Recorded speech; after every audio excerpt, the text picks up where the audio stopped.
Rocky! And he gets no money and flies back. And I think, Rocky, just something that no money. Rocky goes for our motor.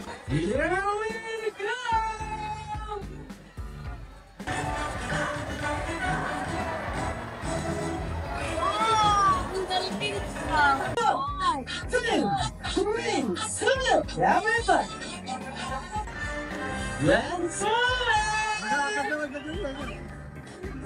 Nandito tayo ngayon sa Ocean Park. Mamaya lilipat tayo sa Biodome. Ito yung trip natin for today's video.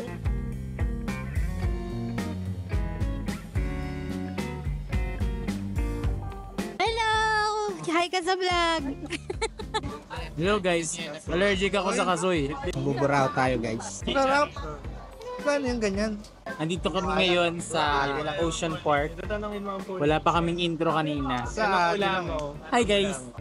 Okay naman yung kape nila dito sa Garden Cafe from Hotel H2O. Yung in-order ko yung Cafe Tarik. Almost half. Para siyang Spanish latte. Kasi guys, ganito yan.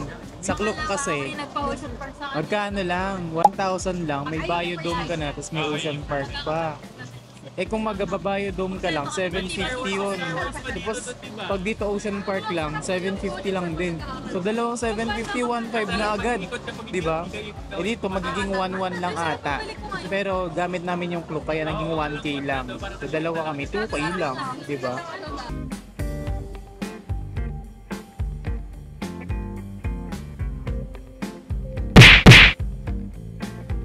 Ang dami dito guys sa Creepy Crawlies. May mga lizard, bearded dragon na maliliit.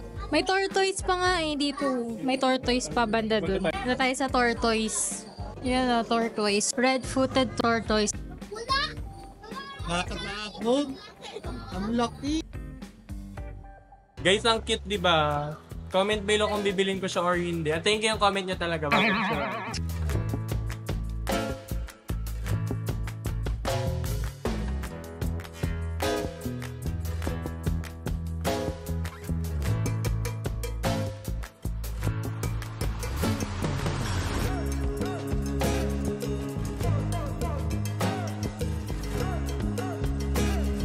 Hi guys! Welcome to Christmas Village. Tipin nyo guys, 8 months na lang. May 13 months pay na ulo. Wow, Christmas na Christmas yung feels dito sa Christmas Village.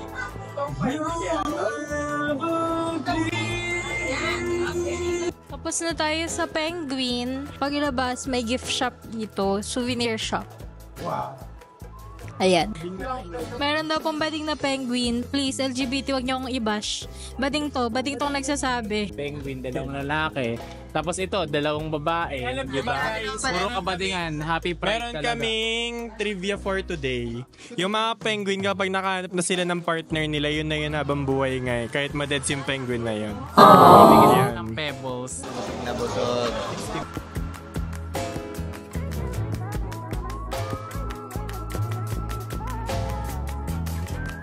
Okay guys, vlog takeover tayo. Hi! Papunta na kami ng Oceanarium, nanggaling na kami ng Creepy Crawlers at saka nakanood na kami ng Sea Lion Show, Bird Show at saka Creepy Crawler Show. Bagong feature nila yung Creepy Crawler Show dito sa Ocean Park. Hindi naman siya ganun ka-exciting pero informational din naman siya. So kung interested kayo sa mga ganun bagay, go. Pero yung feature talaga dito mamaya guys, bagong Biodome na bukas sa tabi ng Ocean Park. Ayun yung talagang pupuntahan namin dito and show doon for the Aurora Borealis is 6 pa. So for the meantime habang nag-aantay kami doon, pupunta muna kami dito sa Ocean Park. Since meron sa Klook na voucher, Klook promo na mura lang. 1,000 lang guys, dalawa na yan, Biodome tsaka dito sa may Ocean Adventure. Kasi kung bibili mo yung separately, 750 pesos ang isa. So times 2 mo yun, 1,500 agad. Eh sa Klook, nabili lang namin na parang 1K lang. Dito kayo bibili sa mismong Ocean Adventure. Parang 1,100 yung price niya. Mas mura talaga kapag magbubook kayo online. Saka ang perfect ng balik namin kasi wala nang pila. Kanina ang daming pila after ng Sea Lion Show. Yun lang, bye. Pasok na tayo ngayon sa Oceanarium. Ito yung favorite part ko dito. Gusto ko yung aquarium. Saka yung feeling na under the water. Parang gusto ko na magkaroon ng aquarium sa bahay, guys. Comment down below. Wow, ang laki ng mga... Nakakatakot makipag-eye to eye, Mari.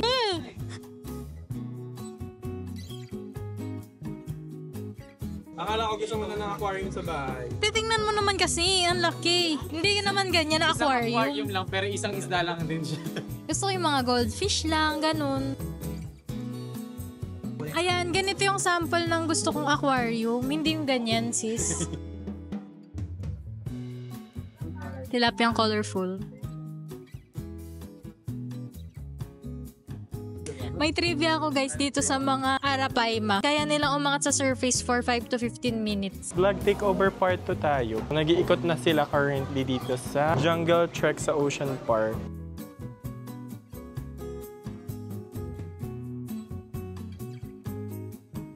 Tapos na tayo dito sa Jungle Trek, pababa na tayo. Pupunta na tayo sa Oceanarium area.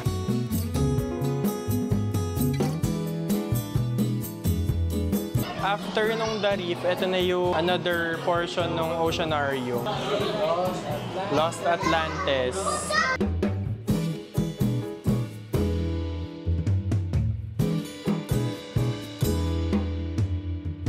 Nakakita niyo yung corals. Alam niyo ba yung corals? Hindi yan bato. Hayop yan. Animal po ang corals. The main feature of the Oceanarium is the living ocean. So yung i-simulate nila yung experience mo when you are under the ocean, surrounded by different marine animals and living things.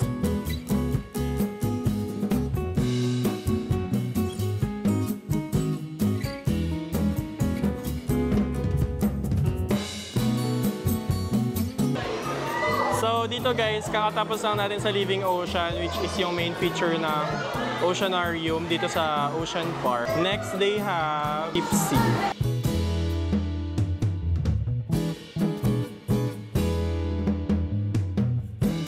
So ganyan karami yung mga medical fish. Kinakagat nila. So yan, kung di nyo pa na-experience yung fish pa na feature ni Ocean Park before, maybe this can simulate that feeling. Nakakilig eh.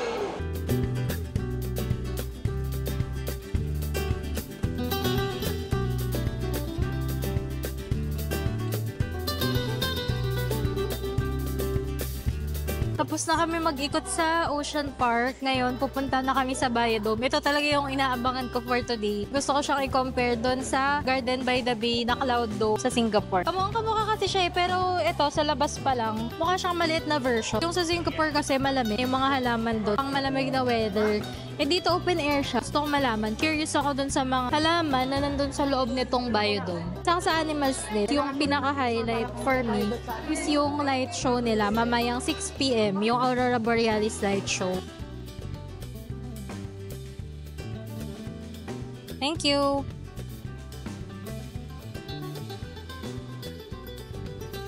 Ay, oh my God! Yung crocodile!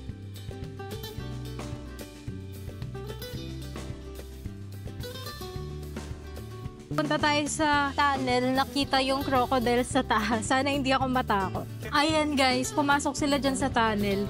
Kapakita ko na lang sa inyo mamaya. Sundan natin yung bata. Nakita na namin yung crocodile, saka yung koi fish. Yan, papasok na tayo sa mismong bayon.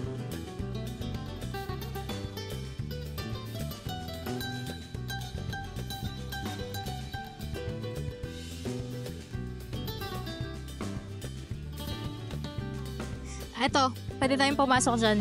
May paikot dito na walkway, then papasok tayo dito sa isa pang entrance.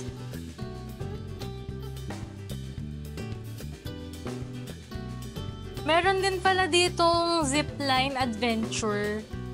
But it's not for me. And sarado rin ata siya. Not sure lang kung today or hindi pa talaga siya operational. Pero sarado pa yung zipline.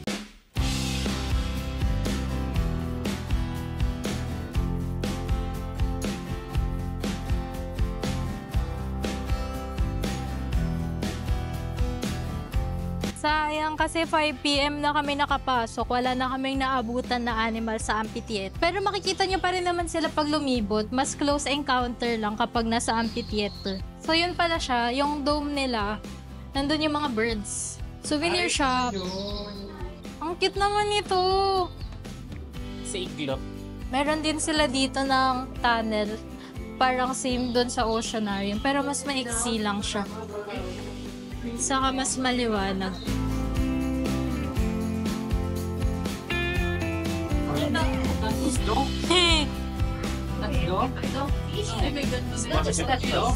nakita ko. Please, alin yung men.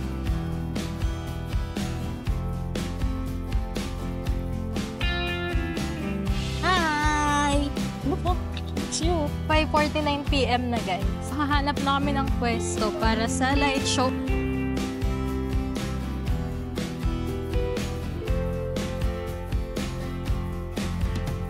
Wow! Nakaharap siya ngayon. Okay lang ba na lumabas ka sa YouTube channel ko? tayo. Ito na rin ang simula ng career ko. Ay, taray. Love it. Di ba, nag-uumpisa sa extra. Gano'ng kahirap magsama ng bata po pagka lumalabas? Pag kalagitnaan, parang ayaw mo na lumabas.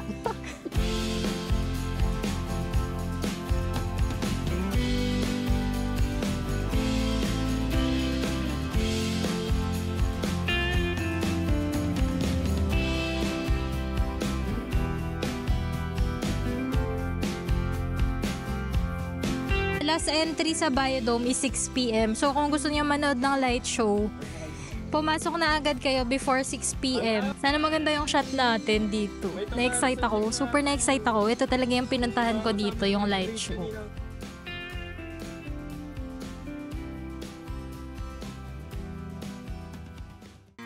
Hi guys! Mainit guys ng Very Life. Dahil open air siya. Very light lang. Mainit pala talaga. Namatay na yung ilaw guys. Malapit na mag-start yung light show.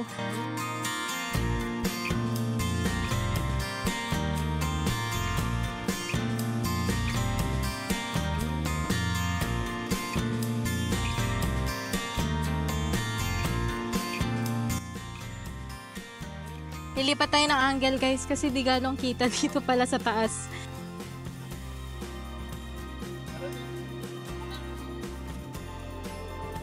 Bababa tayo guys.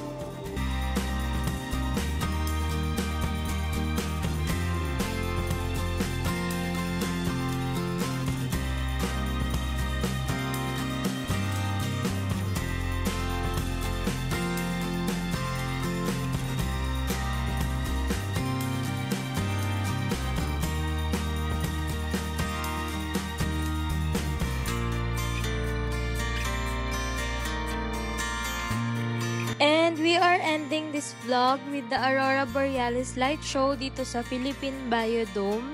Thank you for watching this vlog. See you on the next one.